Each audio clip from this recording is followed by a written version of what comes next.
Kivuli kilichonipenda sehemu ya kwanza. Mtunzi Mstada Bakari Mchako. Anapatikana kwa WhatsApp namba 0622555042. Na pia kwa TikTok unaweza kumpata kwa jina la Shiwa TZ Brand. Na kwa YouTube channel anapatikana kwa jina la Shiwa TZ.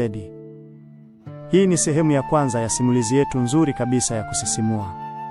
Wacha tuanze. Tanga mjini huwa na harufu yake maalumu usiku. Si kila mtu huigundua, lakini mimi nilijua.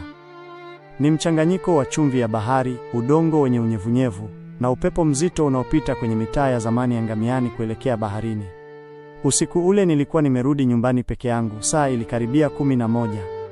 Taa za barabarani zilikuwa zinawaka kwa kusita, kama zinavuta pumzi ndefu kabla ya kuzimika. Nilitembea taratibu, viatu vyangu vikigonga lami. Kwa sauti, hakukuwa na mtu. Hata mbwa wa mtaani, wale wanaobweka kila usiku, walikuwa kimya. Ndipo nikasikia hatua nyuma yangu. Sio nzito, sio za haraka. Hatua laini, kana kwamba anayezifuata anajua nipo lakini hataki nigeuke. Niligeuka ghafla. Hakukuwa na mtu, lakini upepo ulipita kati yangu na mti wa mkungu uliokuwa pembeni ya barabara, na kwa sekunde moja tu, nikaona kivuli cha mtu ambacho hakikuwa na mwili. Nilihisi baridi ikinipenya mgongoni. Ni mawazo tu, nilijisemea. Nilikuwa nimechoka, siku ndefu kazini. Tanga mchana huwa moto kama jiko, na usiku akili huanza kucheza michezo yake. Lakini nilipofungua geti langu, nilisikia sauti nyuma yangu.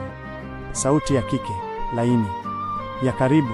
Sauti ambayo sikuwahi kuisikia, lakini ilinisikika kama nilikuwa nikiijua maisha yangu yote. Umechelewa leo. Niligeuka taratibu. Alisimama pale chini ya taa ya barabarani. Mwanga ulimgusa nusu ya uso wake tu. Alikuwa mrefu kidogo, ngozi yake ilionekana kung'aa isivyo kawaida, sio kwa jasho, bali kama nuru ya ndani. Macho yake hayakuwa meusi wala kahawia.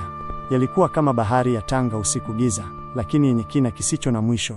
Sikukuona kabla, nilisema, sauti yangu ikiwa nzito. Alitabasamu. Tabasamu lililonifanya moyo wangu kupiga haraka, lakini pia tumbo langu likajikunja kwa hofu isiyo na jina. Nimekuwa nikikuona muda mrefu, alisema. Sio wewe unayeniona. Maneno yake yalinichoma polepole. Jina langu likatoka kinywani mwake. Sikuwahi kumwambia. Ni mwisho wa sehemu ya kwanza. Usikose kufuatilia sehemu ya pili. Kama huja subscribe, basi subscribe mapema na share kwa wengine.